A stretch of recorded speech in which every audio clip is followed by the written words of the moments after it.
সবাইকে সবাইকে আমন্ত্রণ প্রসেনসিটিভ হোয়াইট প্লাস টুথপেস্ট স্পোর্টস 24 শিরোনাম শুনছিলেন, সাথে আছি আমি জহির সাগর। শুরুতে জানাবো সিলেট টেস্টের খবর। পাকিস্তানকে হোয়াইট ওয়াশ করেছে বাংলাদেশ। অ্যাওয়ে সিরিজের পর ঘরের মাঠে অপ্রতিরোধ্য টাইগাররা ম্যারিন গ্রিনদের হারিয়েছে টানা 4 ম্যাচে। দ্বিতীয় টেস্টে নাজমুল শান্তর দলের জয় 78 রানে। 437 রানের টার্গেটে ব্যাট করতে নেমে তাইজুলের ঘূর্ণি জাদুতে 358 রানে গুটিয়ে যায় সফরকারীরা। 120 রান খরচায় 6 উইকেট নিয়েছেন এই স্পিনার। ম্যাচ সেরা লিটন দাস আর সিরিজ সেরা হয়েছেন মুশফিকুর রহিম। টেস্টের ধারাবাহিক পারফরমেন্সে সন্তুষ্ট নাজমুল হোসেন শান্ত। কঠিন প্রতিপক্ষের বিপক্ষে জয়ের আনন্দ বেশি দাবি করেছেন বাংলাদেশ অধিনায়ক। তবে আরও বড় চ্যালেঞ্জ নিতে চান, খেলতে চান ইংল্যান্ড, অস্ট্রেলিয়া, দক্ষিণ আফ্রিকার মতো দলগুলোর সাথে। অস্ট্রেলিয়ার পাশে বাংলাদেশ। দ্বিতীয় দল হিসেবে পাকিস্তানকে টানা 2 সিরিজে হোয়াইট ওয়াশ করল টাইগাররা। যদিও কাজটা সহজ ছিল না স্বাগতিকদের। রিজওয়ান সাজিদের ব্যাটিং চাপে ফেলেছিল, স্বীকার করে নিয়েছেন নাজমুল শান্ত। আমরা একটু আন্ডার প্রেশারও হয়ে গেছিলাম, টু বি ভেরি অনেস্ট।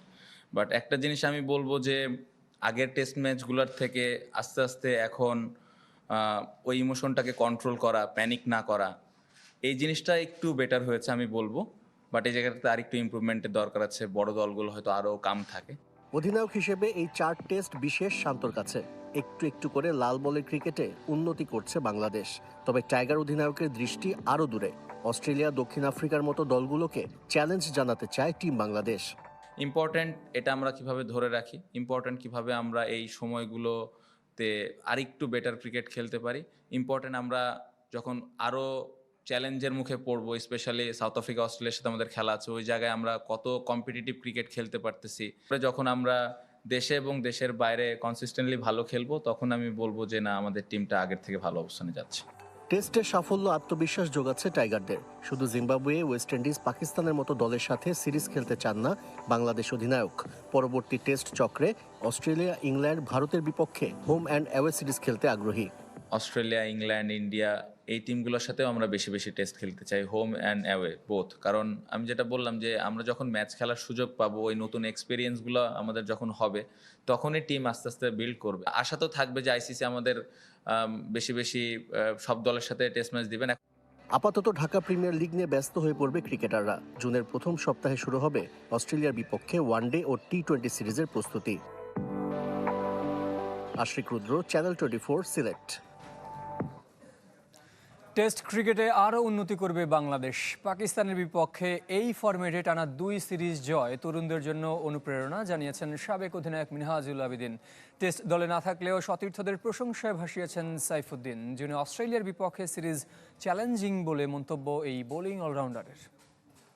এই জয়ের মধ্যে দিয়ে আমাদের এই সাদা পোশাকের লাল বলের ক্রিকেটের ইয়াংস্টাররা যথেষ্ট আগ্রহ জাগবে এবং টেস্ট ক্রিকেটের যে মর্যাদা, এই মর্যাদায় আমার মনে হয় আমরা আরও সাহসিকতা পরিচয় দিতে পারবো সামনে যে সিরিজগুলি আছে।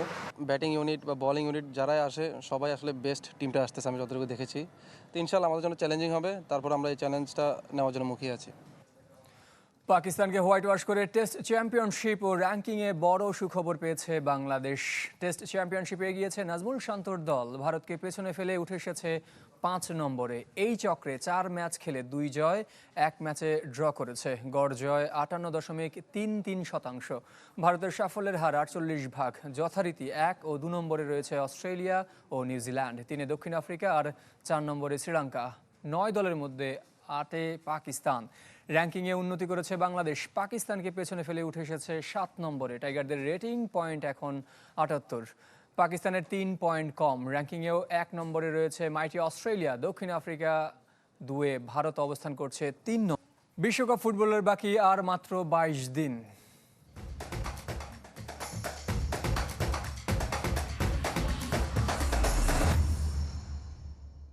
এবার বাংলাদেশের পথেই হাঁটল ইরাক। ইউরোপে খেলা 3 প্রবাসী ফুটবলারকে নিয়ে বিশ্বকাপের প্রাথমিক দল ঘোষণা করেছে এশিয়ান প্রতিনিধিরা। একই দিন চূড়ান্ত স্কোয়াড দিয়েছে সুইজারল্যান্ড। আর দল ঘোষণার আগেই হুঙ্কার দিয়ে রেখেছেন Netherlands coach Ronald Koeman. Johan Cruyff, van Basten, Ruud Gullit, Arjen রোবেনদের মতো কিংবদন্তি ফুটবলার নিয়েও কখনো বিশ্বকাপ জেতা হয়নি নেদারল্যান্ডসের। গ্রেটেস্ট শো অন আর্থে অর্জন বলতে শুধু 3 final. France, Spain, Portugal, Brazil, আর্জেন্টিনার জনপ্রিয়তার আড়ালে এবারও খুব একটা আলোচনায় নেই ডাচরা। তার উপর দল ঘোষণার আগেই ছিটকে গেছেন একাদশের নিয়মিত 3 ফুটবলার ম্যাথাইস ডিলিক্স, জার্ডি শাউটেন ও জাভি সিমন্স।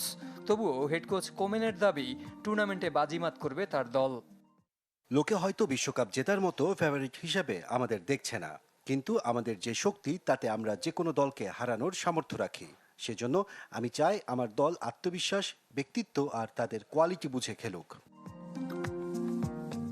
এদিকে অভিজ্ঞদের প্রাধান্য দিয়ে বিশ্বকাপের চূড়ান্ত দল ঘোষণা করেছে সুইজারল্যান্ড। 26 জনের 17 জনই ছিলেন সবশেষ কাতার আসরে। সর্বোচ্চ 9 জন জার্মান লিগের ফুটবলার। সুইসদের হয়ে টানা চতুর্থ বিশ্বকাপ খেলার অপেক্ষায় মিডফিল্ডার গ্রানিট শাকা ও ফুলব্যাক রিকার্ডো রদ্রিগুয়েজ। চমক রেখে 34 সদস্যের প্রাথমিক স্কোয়াড ঘোষণা করেছে ইরাক। প্রথমবার আরব দেশটির হয়ে ডাক পেয়েছেন 3 প্রবাসী ফুটবলার। দারিনো নামো ফিনল্যান্ড, ইউসেফ নাসরাউই জার্মানি ও সুইডেনের বয়সভিত্তিক দলে খেলেছিলেন আহমেদ কাসেম। বর্তমানে স্কটিশ লিগে দারিনো, বায়ার্ন মিউনিখের ইউথ দলে নাসরাউই আর MLS-এর ন্যাশভিলে খেলেন কাসেম। 2 জনের মধ্যে 26 জনের চূড়ান্ত স্কোয়াড দিতে হবে দলগুলোকে। জহির সাগর, চ্যানেল 24। 1978 বিশ্বকাপে ইয়োহান ক্রুইফ কেন খেলেননি তা আজও রহস্য। কেউ বলেন আর্জেন্টিনার একনায়কতন্ত্রের বিরুদ্ধে প্রতিবাদ, কেউ বা অপহৃত হওয়ার গুঞ্জনও তুলেছেন। দীর্ঘ 30 বছর পর মুখ খোলেন ক্রুইফ। 2008-এ রেডিও শোতে জানান বাড়িতে ডাকাতির কারণে বদলে যায় জীবনবোধ, পরিবার হয়ে ওঠে মুখ্য। ক্রুইফ খেললে নেদারল্যান্ডসের বিশ্বকাপ ভাগ্য অন্যরকম হলেও হতে পারত।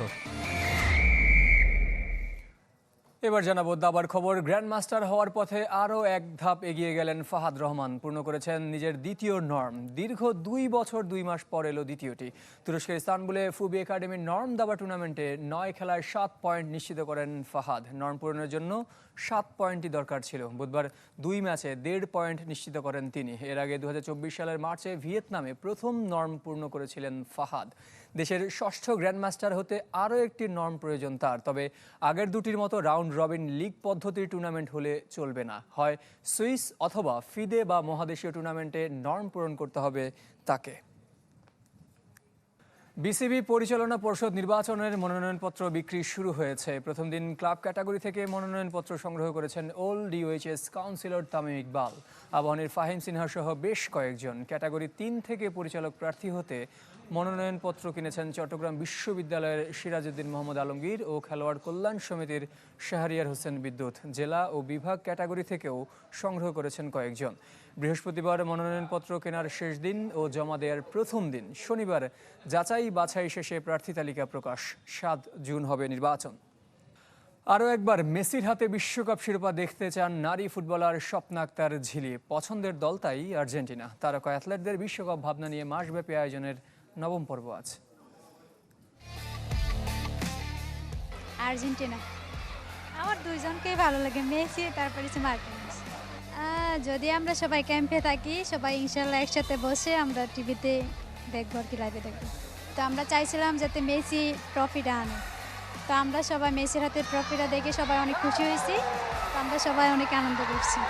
আসলে এটা কীভাবে বলবো, তবে আমি চাই এবারও মেসি ট্রফিটা নিক। Pro sensitive white plus toothpaste sports 24 নিচ্ছে আর একটা বিরতি। ফিরছি একটু পর।